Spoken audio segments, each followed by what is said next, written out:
लुकन problem बिजली हज problem आबच acute problem आज वो 5 वरियों पे प्रोटेस्ट कर त्रेश जिला इंतजामिया particularly district commissioner Pulwama is not taking any pain for this segment.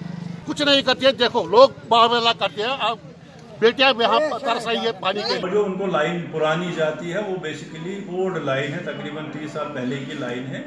तो वो लाइन अब उसकी कैरिंग कैपेसिटी कम हो गई है नेचुरली, वो रस्ट जो लगता है अंदर से वगैरह। हमने उनको इसलिए नई लाइन एसआर से ही डाली है। तो वही बेसिकली हम वो कह रहे थे, वो चल रहा है उसका काम। उसको तकरीबन 1 हफ्ते में वो चार्ज हो जाएगी तो उनको अच्छा पानी मिलेगा। पाइप